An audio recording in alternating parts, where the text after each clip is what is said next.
What's up, guys? We're here with another deck profile, and this is actually going to be a special one. Unfortunately, our young channel champion has had to get rid of his deck, so he is in the process of trying to figure out which deck is good for him. And so, tell us what you tried out today. So today I tried out Tri-Brigade with a little bit of spice, but I've played it before. I only played it very briefly. I played the zoo version. This deck's actually a lot of fun. It actually has some weird interactions and really good like playing through boards. But it was made to go first, and I don't know, it's a lot of fun. I really liked it, but I don't know if it's for me. We might be testing out some more Jank the next couple weeks. Yes, sir. So you said Tri-Brigade. Are you going to give us a little hint on what the second archetype you mixed in with it, or you're just going to wait for the profile? We'll just wait. We'll wait. All right, keeping them in suspense. I like it. All right, let's see what you got. Okay, so of course we're playing Tri-Brigade, so we're playing all the sauce. We're playing 3 fractals, best card in Tri-Brigade, the 1 card starter. And we're playing 3 Nerval. Really good. It's really good if you can pitch it and send it to the graveyard, which this deck does. So it has a lot of synergy, starting off your normal summon and pitching cards, and then getting the triggers for adding. Gives you a lot of resources, and you're not really like paying cost, you know, by sending from hand. So it's really good. It has a lot of good synergy. It's a lot of fun too. And then we're playing 2 kit. I might play 3 of this in the future, just for like the synergy with dumping it, because you can either see kit or Nerval. It does the same thing as Nerval essentially. Really good. I might play 3. And then we played 2 Curaz. This is correct. I wouldn't play 3. In this deck, you want to see names, but you don't want to see like the same names. And like opening up like 2 Curaz, 2 kit, it's just not good. But opening up the kit plus with the spice, it's really good, or the Nerval. So we're playing Ancient Warriors as the second engine. So we're playing 3 of the Sun Mu. This guy, you can discard a card, any card, and then search a Ancient Warrior. So you can discard your Nerval, you can discard your kit, and then trigger their effects in grave after you get your search. It's really good. It gives you a lot of synergy, gives you like rank 4 access, and the boards it can put up are pretty good and pretty hard to beat. But to go along, you're searching green, so blue searching green. I can't pronounce his name, but this guy, whenever you search for an Ancient Warrior card, he summons himself. And then if you control continuous spell and trap, an Ancient Warrior 1, you can send it to the graveyard to negate a spell effect or a monster effect. And each of those are once per turn, the spell negate and the monster negate.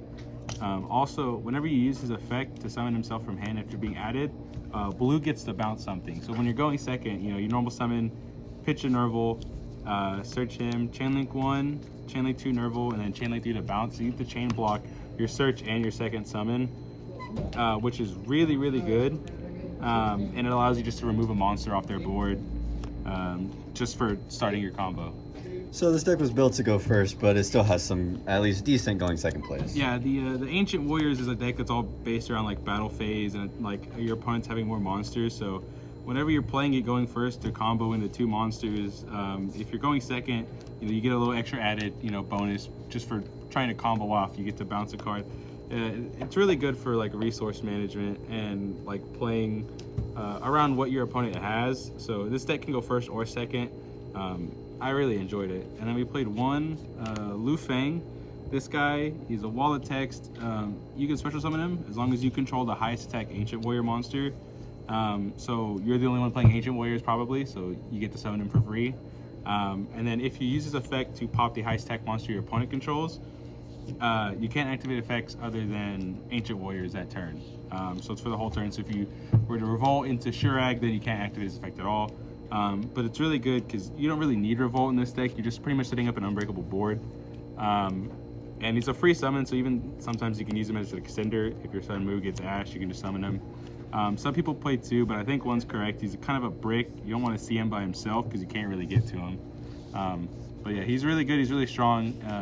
The only like drawback is that if your opponent controls a higher attack monster during the end phase, they get control of it, which can suck, but it honestly never comes up because your end board is so good that they're never really going to summon anything.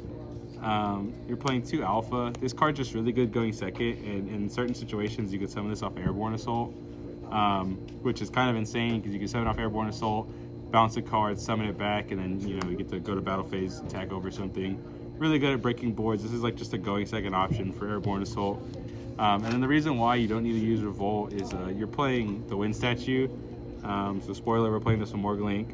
But you know, wind statue, it's the cheese. It gets you free wins. It gets people who don't know how to out it. And it, especially with Lu Fang and the Ancient Warrior Link monster, you get guaranteed 2 ways to remove anything that they could put on board if, you know, for some reason your opponent gets a normal summon twice on their turn. But yeah, it's really good, and we got the cheese in there, so you know, we always gotta get those free wins. We love a good Gouda. And then that's all for the monsters. For the spells, we're playing 3 Chalice. This is really good. It's good going first and second, so if you see it on your turn, you just save it till your opponent's turn. This would be droplets, but we don't have droplets. But Chalice is second best. Also, this helps if you statue and your opponent attacks. If they summon something that for some reason can pop on normal summon, you can Chalice it. You just gotta make sure that you're not like giving them more attack that can get over your statue. And to go with that, we're playing 2 Book of Moons, so this is really good at just protecting the statue. You know, you're just basically like, you know, protect Mr. President, you know. That's all you do. So like, you use this on your turn. If you're going second, you can Book of Moon their problems, DPE, you know, just put them face down, and they're either gonna pop nothing or, you know, just let it happen. So it's really good at doing that. Took a page out of the Fluander players. Yes, sir. Yeah, really good at breaking boards, and that's pretty much all you use it for. And then like the statue, you get to protect the statue anytime you see it going first, so it's very good. And we're playing 2 Desires. This is okay. You sometimes do banish your one-ofs, but you just gotta use it properly. If you're ever in a situation where you have the Desires before you do anything else, you're probably losing anyways. But this right here, I mean, unless you're Quan playing Virtual World. Big facts. Yeah. Big facts. Yeah, always Desires in the Lulu Tilly, so it's very good. I might play Prosperity over this, but the extra deck, you kind of need a lot of it, so a lot of it does come up, playing 2 ofs and 3 ofs, but Desires works fine. And then we're playing 2 3 visits. Whenever you normal summon an Ancient Warrior, this effect triggers, normal summon or special summon, this effect triggers to search a Ancient Warrior monster. And then if this is sent from the field to the graveyard, you can special summon an Ancient Warrior monster from your hand. So this is really good, especially with playing the Link. You can dump it and summon one on your opponent's turn, or the green guy. So this is how you get your negates with him. So certain inboards you can end up with like the bounce, the pop, the wind statue, and this guy, and the spell. And it's really good. You know, you get lots of interaction, and especially if you're going second, you can summon this guy. If they try to interrupt you, then you can use him to stop the interruption and then continue to combo. So it has a lot of good synergy. Really, really good at going second if you just lose a dice roll. A lot of fun. And then we played 2 Airborne Assault.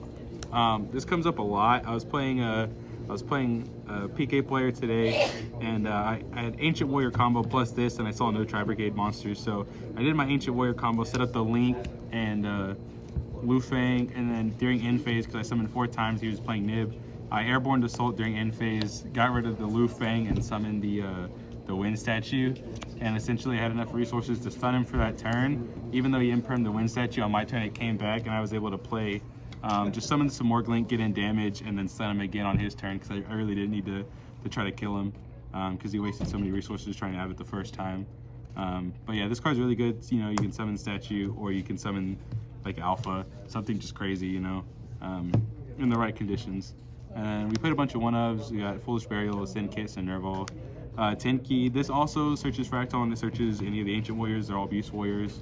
The one Call By, and then we got the Love Sack, Duster. See this card every time I play my brother, makes him mad. He hates his life because he plays Control. And then we played 1 Monster Reborn. It's just really good, especially playing against like DPE players. If they DPE too early, you can just Monster Reborn, take their DPE, and then you can just sit on it and never have to use it, because then, you know, they just don't get it back. So if you can sit on it and then break their board the rest of the way, you get a free DPE for their turn. Really, really nuts. Or if you're playing like a mirror match, you can, you know, take one of their Tri-Brigade monsters, do your combos, and then banish with their Tri-Brigade monsters before you even summon one of yours. So really good, especially in like a Tri-Brigade mirror match. I didn't play one today, but Monster Reborn came in clutch. I pitched Alpha one time, and then Monster Reborn it back and got rid of it, got rid of bounce stuff. So it was pretty good. And then since you can't play like actual monsters, the only hand traps we really played are like monster hand traps. We only played Imperm, just for the Lu Fang, because you're pretty much always in on him. So playing this just allows you to get extra negations. That's why we play the Chalice and like the Book of Moons, because we can't play Veilers, we can't play Ashes, because you can only use Ancient Warrior's effects the turn you use his effect. So you can summon him and have a big body your first turn after doing all your combo. If you're going second, you just don't get to pop your opponent's attack, the highest attack monster. And then because of that, because we're playing Ancient Warriors, we only played one Revolt. It's searchable off Bearbrum. It's really all you need, and it's just an extra like sacky card you can see in your deck. And it only came up one time where I banished it off Desires, and I really needed it. But it was just because we were in a super grindy game, and all I had was Tri-Brigade from there on. So if I would have been able to get to the Revolt, I would have won game 2. But we lost game 2, but we ended up getting the whole match, so it didn't really matter. Hey, we don't care about game 2. Yeah, we don't care about game 2. If you lose, it's all data. That's all we say. Doesn't matter if it's game 1, game 2, or game 3. It's all data. It's all data. It's all data. And then for the extra deck, so we played the Exciton Knight. This card's really good. It's old Zeus. Blow up their entire board. And if the conditions are right, you can make this guy. You can blow up their board, and then just like continue to combo. And since you blow up their board and they don't take further damage, you can still attack with them. So you can attack and then slap a Zeus on top of them. So that hasn't come up, but you can use this effect, blow up their board, attack, slap a Zeus on, and then continue to combo to make your board even stronger. And you typically do that to the Ancient Warrior package. So you just Ancient Warrior package into this. Sometimes this just breaks your opponent's board and they just can't play. And then we were playing Honor Arc, so we didn't have access code, and we're missing a Doom Eagle. So we played this so that way we can just, play Zeus. It's free. Honor Arc, if it would be destroyed, you get detach a material, so you can still have 2. And if the conditions are right and you're playing against your opponent, you could steal one of their monsters, attack this, and then slap a Zeus on top of it, because you'll still have 2 materials, and then wipe their board. So if they have like a negate, they're probably going to hold for their Zeus. You can always try to steal it, and if they don't destroy it, then you can just slap this on top. So really good. OG breaking boards. The OG, let's go. And then we played Almirage, Send Your Kits. This can actually link off the green guy. I don't know why you would, but in a certain situation where you just need to get a Beast Warrior engraved, you can do that.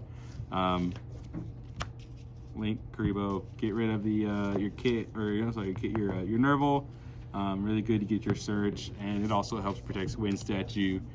So in certain hands, you can just send your Nerval, and then just proceed to summon Wind Statue, and then have this to protect it too. And they were playing 2 double Dragon Lords. We would be playing 3, but we only have 2. So instead of the third one, we're just playing the make some more Link 2. Just allows for more cheese whenever you need it. But this guy, nobody knows this, but he has an effect when he's Link Summoned to search an Ancient Warrior card. So typically you're Sun Mooing into the green, so blue into green, and then you're searching Lu Fang or the guy on the big red horse, and then you're summoning him, so you have these 2, and then you're summoning a Tri-Brigade, banishing 3, and then making your Simorg. So it's really good, and it's a lot of people can't play through it unless they have an Imperm, or multiple interruptions, because even then they have to get rid of the Wind Statue, and then you still have 2 points of interaction at least. So shout out to the one effect that no one knows. Yeah. Everyone only knows the bounce. Yes, sir. And then we were playing the Simorg and Apollosa. And if you don't open up any Ancient Warrior cards, you can just do normal Tri-Brigade combo into Oppo for 3 into Revolt, which is still fine because a lot of people have trouble playing through that board anyways. But you can set up Oppo and Revolt, and then next turn like normal summon Sunmoo after they started their combos, and then you just get insane value. You get the bounce off of blue when you activate green, and then you can make this guy bounce into the card, summon the red horse, and then you got a beat stick to go along with it. It's pretty insane, especially when you're just breaking boards. So like turn 2 play, even if you do this turn 2, it's just really good. So like Oppo does come up. And then the Tri-Brigade extra deck, of course. We got Bearjeet, Bearbrum. This guy, never make him ever. He's kind of useless. And then 2 Shurag. Because they're actually extra deck. MVP came up one time where I just normal summoned a Nerval, banished 4, summoned a Shrek, banished their monster, and then just punch face. So sometimes it comes up where you just need to be able to play the second one. Hey, Omen's nuts, man. Omen's so good. Non-target banish. Especially the searches. You just search Sunmoo, and then next turn you draw a card. Sunmoo, pitch that card you draw, and then just start playing the game again. So, and then the side deck, we played the 3rd Alpha. This only comes up when you're going 2nd, but it is pretty good. I sided in a couple of times, and I definitely saw the Alpha, so I don't know if it was the extra 1 or that I'm already playing 2 in the main, but it definitely did help. Definitely came up a lot. And 3 Cosmics, just, back row hate. People who are playing decks that rely on, that end on like 1 really good trap card. So people that are playing like Virtual World, Chuche is really good. Or if you think somebody's going to try to like cheese you and like floodgate you, especially since you're playing Tri-Brigade, this really does really good job of outing it. But I might change this to like just MST, just because people are going to side Lancia anyway. So if you have this, it's kind of like a double hit. But I'd probably play MST over this, but I played it today, did just fine. Only came up once against a PK player, and I didn't even see it anyway, so it didn't really matter. And then we're playing three Dark Ruler. With how much removal you get, Dark Ruler is really good because you just turn off all their monsters and then just start bouncing their monsters as you're comboing. So you don't even have to do damage to them to break their board, just by setting up your own combo. And then go to battle phase, punch over the rest of their board, and it's really strong. But yeah, allowing your opponent to not respond to you, and then turning off all their their whole board they made, especially if they're a PK player, and then just comboing, bouncing everything else they get. It's pretty insane. And then the best going first side ever, double anti-spell order, destroys any deck that plays spells, including Fluffles, Invoked. It's just so good. It wins you it steals you games, honestly. It just steals you games. If anybody's playing Pendulums, you just laugh at them because you always side this thing going first. And we're not maining it, but we probably could be maining the 1 order, but in the side deck it's just fine, does the work. And then we play 3 Evenly Match. Some people hate this card, some people love this card. Giving up your battle phase is a hefty cost, but I have been playing this card for a while. And typically I'm just trying to side, like 12 cards I can play going 2nd, and then like the last like 3 are only going 1st, and then the other ones are kind of flexible, so I can play going 1st or 2nd, but that's like where like the Cosmics come in. But Evenly is really good at breaking boards, and like sometimes you can just evenly your opponent, they keep their 1 DPE, chalice it, and then they just lose the game because they don't have anything else to interact with, and then you can just go off and set up your win statue, and they just lose. And then the last 3 cards, we played some going first, just some like extra insurance. I don't know how much I like this, but we played 3 strikes in the side, just for like extra going first, because I didn't really feel super confident like going first with this deck against like Bird Up or like other Tri-Brigade decks, just things that like have like a lot of resource gain, especially when you start removing them from the board. So I felt like stopping those monsters when they hit the board was way better than playing ways to like get rid of them after they've already hit the board. So the whole point of this was to go first and then have this extra oomph to just make sure that your opponent really couldn't play through, because even if they get through the statue, you can just strike their main combo piece and then they really can't play after that. Especially if you're playing PK, you just strike Cherubini after they've outed the win statue and they really don't have anything else to do. Auto lose. Yeah, auto lose. But deck was a lot of fun. All right, well, thanks for the first episode of Journey Through Jank. So, what'd you think about the deck, and do you think you'll be playing it again next week? I think I'll definitely give it another shot. I don't know if it'll be next week or a little bit later, but it was a lot of fun, and the Ancient Warriors gave it a new twist that gave you a lot more access to like rank 4s that Tri-Brigade never really has. Like most people will play Rescue Cat into Nerval or Kit, so being able to get rank 4 access into Exciton, and then be able to make Zeus after already destroying their board and just setting up that extra so that way like your Exciton, it doesn't matter if they put cards on board or not, you can just slap a Zeus on top. and all the removal. It felt really good because it allowed you to focus on playing through your opponent with the Ancient Warriors, and then just slapping a Kraus on board and playing Tri-Brigade. It's a lot of fun, and it allows you to use both parts of your brain to break their board, and then just combo off for regular Tri-Brigade combo, which is insane. Reason why it's one of the best decks. Bird Up is probably better, but this deck was definitely a little saucy and a lot of fun to play. So Awesome. Well, do you have any shout outs or anything like that? shout out Jordan. This is his Tri-Brigade core. Yes, sir. Just shout out Ben. Shout out my brother Nick. A lot of sauce and a lot of like theory crafting kind of went into this, but those are always my testing buddies. So those guys are always the real ones. So. All right. Well, thanks for coming out.